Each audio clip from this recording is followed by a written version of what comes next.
Morning ધોરણ 12 ના વિદ્યાર્થીઓ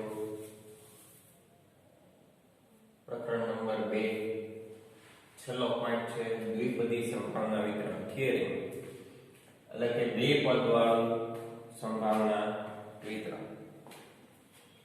હવે એક સરળ એક્ઝામ્પલ લઈએ તો તમને ખ્યાલ હશે જ કદાચ કે કાતો પરિણામ કાક અને કાતો પરિણામ છાપ. એક સિક્કામાંથી બે પદ જ્યારે મળતા હોય, એક સિક્કામાંથી બે પદ જ્યારે મળતા હોય કાતો સફળતા અને કાતો નિષ્ફળતા. ઈ પરિણામ શેની પર આધાર રાખે છે? સિક્કાની સંખ્યા. ફોર એક્ઝામ્પલ, બે ટીમ છે. ક્રિકેટ ટીમમાં ટોસ ઉલે છે. ટોસ ઉછાળ્યા પછી કાટ આવે તો કોઈ પણ એક ટીમ જીતે છે, એટલે કે એકને સફળતા મળે છે અને બીજાને નિષ્ફળતા. એની કરતા ઓપોઝિટ સાઈડમાં સામેની ટીમનું લેવું બરાબર. પેલી એ જ વસ્તુનું આપણે અહીંયા જાણકારી મેળવવાની છે. શું છે તો કે બે પદ વાળું સંભાવના વિતરણ. થોડા પ્રયોગ જોઈ લઈએ. વેચાણ વધારવા માટે જાહેરાતની અસર. સક્સેસ એટલે સફળતા અને ફેલ્યુર એટલે નિષ્ફળતા. સફળતા એટલે વધ્યું અને નિષ્ફળતા એટલે ન વધ્યું. એટલે કે જાહેરાતની અસર થઈ કે અને જાહેરાતની અસર નોય થઈ. ટાઈપરાઇટરે કરેલી ભૂલ શોધવી. ટાઈપરાઇટરે કેટલા પેજ ટાઈપ કર્યા છે એની ખબર નથી, પરંતુ એમાંથી ભૂલ શોધવાની છે. એમાં પણ બે પરિણામ મળે. કાં તો ભૂલ મળે અને કાં તો ભૂલ ન મળે.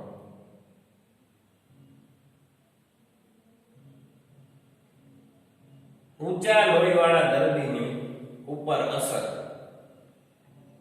દબાણ ઘટે અને દબાણ વધે. બે વસ્તુ થાય. આનાથી વધારે કાંઈ થાય નહીં. કોઈ ઉત્પાદિત એકમ ખામી વાળો છે કે નહીં તેની તપાસ કરવી. તપાસ કરી લીધા પછી છે તો સફળતા અને નથી તો નિષ્ફળતા.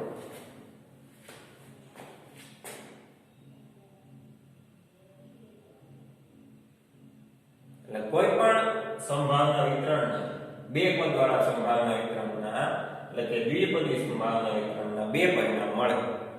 પહેલું સફળતા અને બીજું નિષ્ફળતા. આની આ વસ્તુને તમારે આંકડાકીય દ્રષ્ટિએ જોવાની છે.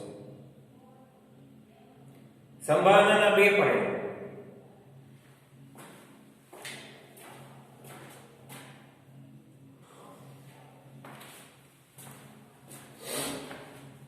S અને L.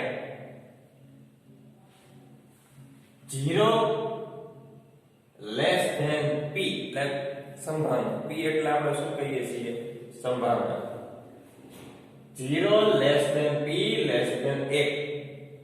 0 less than Q less than 1. એટલે કાં તો સફળ અને કાં તો નિષ્ફળ. બંને પરસ્પર કેવી ઘટના છે? પરસ્પર નિવારક ઘટના છે, એકબીજાની વિરોધી. એટલે કાં તો સફળ અને કાં તો નિષ્ફળ. સફળતા માટે P અને નિષ્ફળતા માટે Q. બંનેનું પરિણામ કોની વચ્ચે આવે છે? તો કે 0 થી મોટું અને 1 થી નાનું. આમાં કે 0 થી મોટું અને 1 થી નાનું. બરાબર. પહેલું પરિણામ આ બીજું પરિણામ અને આ ત્રીજું પરિણામ p q એટલે કે સફળતા વત્તા નિષ્ફળતા બરાબર 1. સફળતા વત્તા નિષ્ફળતા બરાબર 1. પરસ્પર નિવારક હોવાથી શું તો કે આ ડાબા જમા સ્થાન કરીએ એટલે બીજા બે પરિણામ મળે.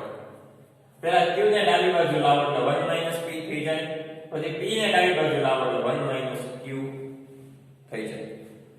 આ 1 આ 2 અને આ 3 ત્રણ સૂત્ર હું હાઇલાઇટ કરું છું જેથી તમને ભવિષ્યમાં આપણે દાખલો ગણીએ ત્યારે કામ. હવે સફળતા નિષ્ફળતા છે સાબિત છે ની ઉપરથી થયું તો કે બર્નોલીના પ્રયત્નો.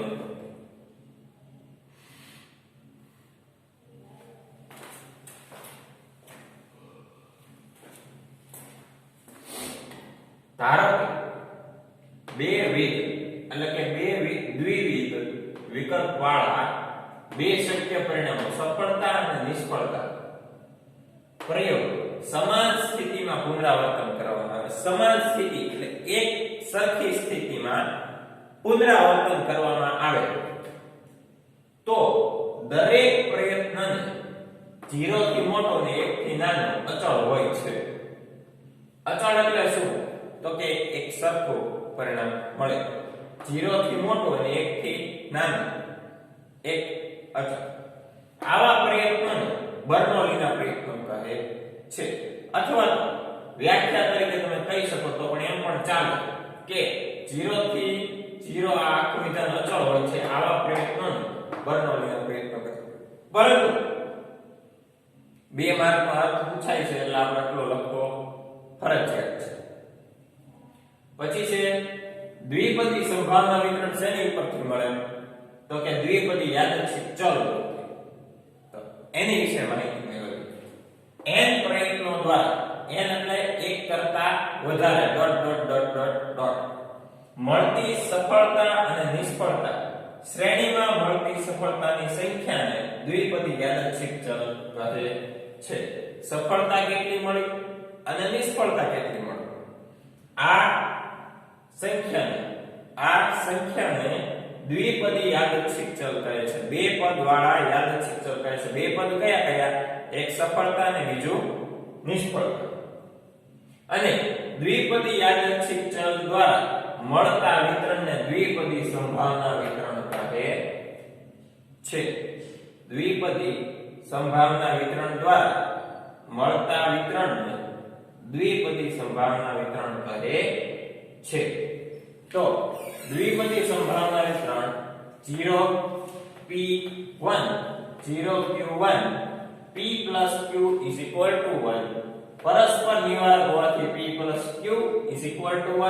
q બરાબર 1 p p બરાબર 1 q. બરાબર. આ ત્રણ સૂત્ર બર્નોલીના પ્રયત્નો એની વ્યાખ્યા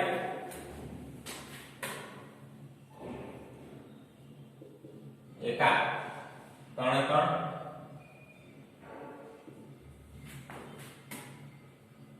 આ 1 માર્ક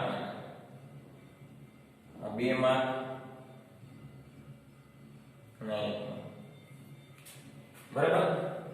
ટોટલ ટૂંકમાં તમારે આટલું યાદ રાખવાનું છે. આટલું 2 માર્ક માટે અને આટલું 1 માર્ક માટે. એક આ વ્યાખ્યા અને ઉપરના 3 રિઝલ્ટ જે આગળ આપણે દાખલા ગણશું છે ને દ્વિપદી સંભાવના વિતરણ. બરાબર છે. એમાં તમને કામ લાગશે. હવે દ્વિપદી સંભાવના વિતરણના ગુણધર્મો અને એના સૂત્રો એ આપણે નેક્સ્ટ લેક્ચરથી શરૂઆત કરવાના છે. એની ઉપરથી સૂત્ર ઉપરથી આપણે ગણતરીમાં બહુ સિમ્પલ છે કે સૂત્ર ઉપરથી આપણે દાખલો ગણવાનો છે. બરાબર છે. તો આ બધી વસ્તુ જે આપણે ટીક કરેલી છે મોઢે કરી નાખજો. બરાબર. જેથી આપણે દાખલો ગણવામાં સરળ થાય. Thank you.